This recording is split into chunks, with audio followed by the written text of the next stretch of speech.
What's going on, Smashers, and welcome to another episode of the Smash JT Show, my weekly episodic adventure discussing divisive issues in the video game industry and beyond sometimes. It airs every Friday. If you're new here, smash that subscribe, bell for notifications, thumbs up if you like what I'm doing, thumbs down if you think I suck, and let's just press start.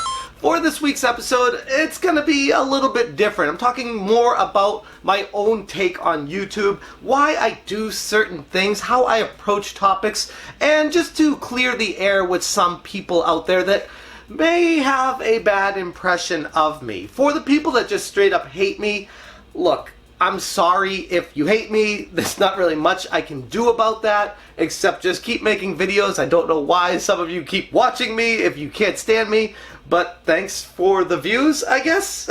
But I want to talk about a more specific topic here, and that is, why do I talk about other YouTubers? Why do I need to bring the drama onto Smash JT?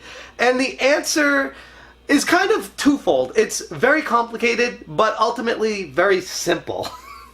I'll give you the simple answer. You get a lot of clicks by talking about drama. But that's not the only reason that I do it. Yes, it's the main reason, and I want to be completely honest with you guys, because if I don't have that trust, then this channel has nothing. With that being said, every time I've made a video about another YouTuber, no matter what their size is, if I make a video on them, it's because I feel like I have some input on the situation that I'd like the world to hear. And if you click on that video, it means you care enough to find out what somebody else thinks about a certain situation. And therein lies why I make those videos. I've had a lot of people in the comments section run the entire gamut of, why can't you just make videos talking about video games? Do your top 10 lists, do your favorite games, do your pickups, do anything revolving around video games, but why do you need to involve drama on your channel?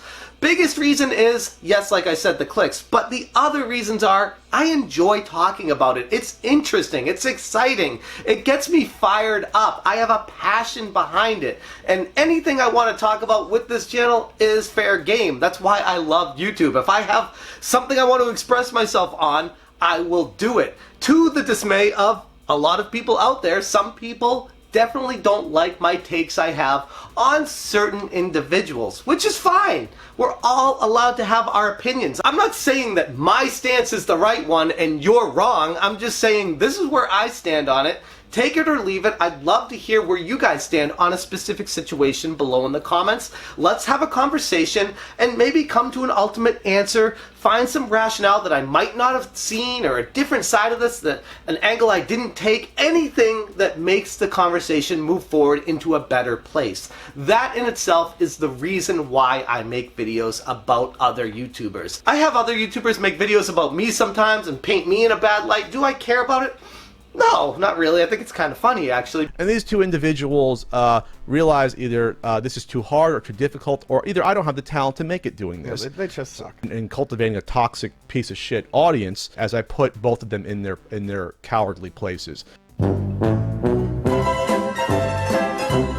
I have certain viewers that tell me they don't like me as a human being because they think I go after specific YouTubers just for attention, and after I get their attention I make amends with them and everything's rosy and dandy afterwards, and all happens is I gain subscribers, I get views and clicks, and I've made a relationship with someone that I otherwise would not have had if I didn't attack them in the first place. Which is kind of true. I mean, honestly, that has happened in the past. I don't want to act like that's not a thing, because it is a thing. It's very strategic in a way, but it's not what I set out to do from the outset. It's something that just kind of naturally transpires because I felt a certain way of a situation, they felt a certain way, we start talking about it and then say, oh, actually, maybe we didn't think so different after all. We just took two different sides of an argument, looking at it from a different perspective, but ultimately the same end goal was the result, and we come to an agreement at that point, and oh, by the way, we're friends now because we've been able to establish that relationship. Sometimes that happens. That's not a bad thing. That's not something that's evil. It's not something that I have malintentions when I do that just to get friends with these bigger channels. No, that makes no sense at all. I was on Woodhawker's channel back when I had like 2,000 subscribers, and we talked about the NES Classic with RGT85 and Ryan from Castlemania Games. Made some incredible relationships early on as a channel, had no drama involved with it, just straight up talking about video games. I didn't need to hate on those channels to become friends with them. They invited me on because they enjoyed my perspective I had on the NES Classic. But then you look at other situations where I may have been trying to take down another YouTuber and they may have been trying to steal some of my stuff. And I'm going to be honest with you guys, I'm not going to make the right decision and the right choice every time. I was never professionally trained on how to be a YouTuber, even if there is a class on that. I wouldn't trust it in the first place because it's something that people enjoy your personality, not just following a script to what you do. But secondly, everything I've done on this, I kind of learn as I go. So if I don't know something, I'm going to make mistakes along the way. Hopefully you guys are forgiving enough with me when I say, hey guys, I effed up on that situation. I meant this, I intended this as the outcome. That wasn't the case. I'm sorry, I learned from that and I'm moving forward. Then you have the situations with people like Pat The NES Punk, where I basically got really pissed at his take on the Diablo situation because he was basically calling out every Diablo fan for being a baby and taking the stance of Diablo can do what they want, and if you're crying about it, then you're the problem. And I was like, you know what? That's not really a good take. Let me give my perspective on this and why I feel like Pat is wrong, and I might have gone a little bit too far with that video and calling him some names I probably shouldn't have, and I made a follow-up video saying, you know, I made a few assumptions here and I don't know you personally, so I shouldn't take any personal attacks on you. But that doesn't really change the fact that Pat was really over the top, calling out gamers just to get attention. And I always laugh at when people come after me when I'm going after another YouTuber because they have a specific stance on an issue and then I take an issue with their stance and I'm the bad guy because, why? I'm not bigger than them? I mean, it's such a weird approach. I got attacked by tons of his fans when I did that, and I was like, you know what? It doesn't bother me because I know where I stand on. I'm confident in this stance, and if his fans don't like it, go pound some sand. I don't care. I was just stating what I felt like on a specific issue. Then you see Pat getting into it with Tommy Tallarico regarding the Intellivision Amico and how Pat gave the wrong information in his podcast and then still tries to justify it afterwards. It really reveals a lot of the character behind him, and I still scratch my head when people come after me when I dare to question Pat the NES Punk. Like, holy crap, guys, think for yourselves for a second and don't just look at a sub count before you just believe somebody. And then you have the ultimate top dog himself when it comes to video gaming YouTube and the crazy dramatic situation that was surrounding ProJared and how I made like 12 videos talking about the ProJared saga. I even made an entire playlist of all my takes on his situation. Why did I make those? Because they got a lot of clicks. Every single time, without fail, no matter how dumb I thought the topic would be, I just was interested in making it because I thought it was fun, I thought it was funny sometimes. It just, the whole drama situation really interested me. So I made the video, made the title, made the thumbnail, published it, and sure enough, every single one of those went basically viral. For a small channel like myself, it was easy clicks. It was easy attention, and in this very crowded landscape of YouTube that we find ourselves in today, getting easy clicks is no easy task. Oftentimes, you need to jump through a lot of hurdles to talk about things, to get to them first, to give a specific angle on something, a take that nobody else has given, to get attention. Regardless of if it's right or wrong, just giving a take and getting attention still doesn't guarantee clicks. You need to work hard for it and oftentimes get lucky with the algorithm. So why do I make videos about other YouTubers? Look at my video on Jack Black and talked about Jablinski Games and if he's ruining YouTube by coming to the platform. I simply just asked a question in that video, and holy crap, I had an onslaught of haters come in and downvote the video. I feel like nobody even listened to my take, but I got a lot of clicks on it. So it is what it is. That's why I make videos talking about other YouTubers and drama surrounding them. It's easy clicks, it's interesting, and you know what? It keeps the audience engaged. It gives people something to talk about. People love drama. If someone says they don't like it, They're either delusional or lying, because I've noticed just in my own videos, when I make a video talking about a specific video game, even if it's a game nobody's talking about, nobody clicks on it.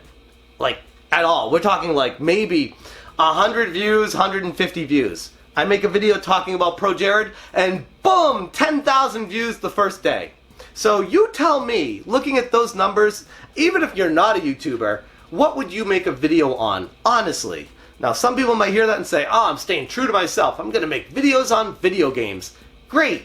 You're probably going to be under 100 subscribers for your entire career. And maybe that's okay. Maybe that's what you want. But if you want to grow your channel, if you want more attention, if you want more eyeballs on you, you need to start ruffling a few feathers. You need to get some people to start paying attention to you and your take. But you can't do it obnoxiously. You can't do it over the top. You can't make your channel just specifically talking about other people and talking crap about them, because then you'll just get known as the channel that talks crap about other YouTubers, and that gets really old really fast. I'm talking about, I'm not even going to name the specific names, but you guys know those YouTubers out there that just talk crap about other YouTubers, whatever it is. Oftentimes it centers around Patreon or e-begging, and that's all they fixate their channel on. Maybe they'll make a few good points. Maybe they'll talk about an angle that I didn't see before.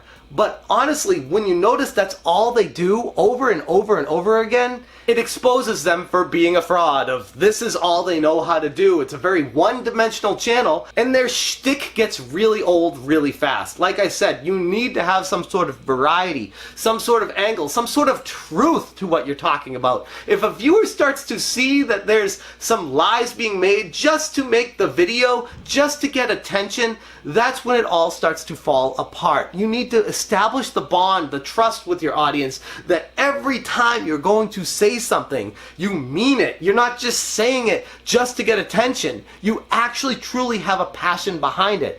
And maybe some of these guys do. I don't want to act like they're lying about everything. But honestly, if that's the way they go through life, just hating on people day after day, that's not a life I want to be living. Now, I know a lot of people are going to be listening to this and saying, but there are plenty of other YouTube channels out there that don't talk about drama and have grown to 100,000, 200,000, 500,000 plus million subscribers, and they're not talking about drama. They just talk about YouTube and they talk about their video games, and they just do really well. Why can't you do that? Well, there are a number of reasons why a channel grows, and I can break it down to one of three. One, they make excellent videos that are so great that you just can't ignore them.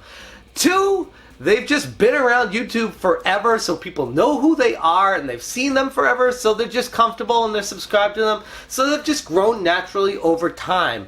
Or three, they know somebody. Getting ahead in YouTube is all about who you know. In this day and age especially, it always cracks me up when people are like, you're not growing because you suck. It's like, well, not necessarily true, because there are some channels that are growing that aren't as good as other channels, but because they're on other popular YouTubers' channels, people know who they are and they've grown naturally from that. And people get mad when you say it, but it's the truth. Like, that is how people get noticed on YouTube, is just by being seen on other channels, being mentioned in Twitter feeds of gigantic brands. Like, it's how the world works when it comes to YouTube this day and age. So for me, I don't have any big friends in big places that are gonna hook me up constantly and give me a shout out in every single video so that people get to know who I am through them. So I need to take a different approach if I'm going to be growing my brand. I've had larger channels DM me on Twitter say, you know, you don't need the drama. You can just talk about video games. People respect your opinion. Just do that and you'll be fine.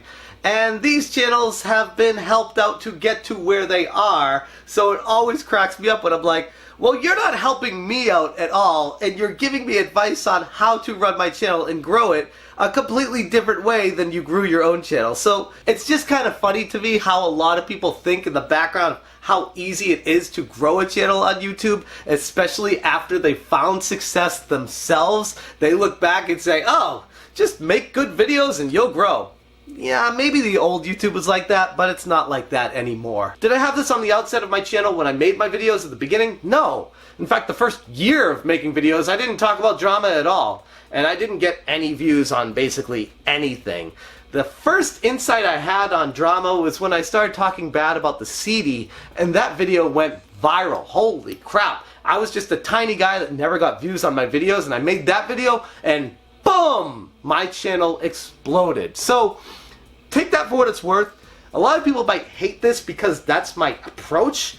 I'm growing my channel. I do this with a passion. I care about video games. I care about you guys. I care about your input. And don't think that when someone says, stop making these videos on drama, that I don't hear it. I do hear it. And I do want to make more videos talking about video games in the future as well. So stay tuned. And like I said at the beginning, hit the subscribe button because yes, there'll be videos on video games as well. Hell, look at my backlog and all my other videos. There's plenty of video game videos. Maybe you'll even watch some of those after this because you're kind of tired of the drama. That would be fantastic because there's nothing more I'd want than to just make videos on video games if they got the kind of attention that drama did.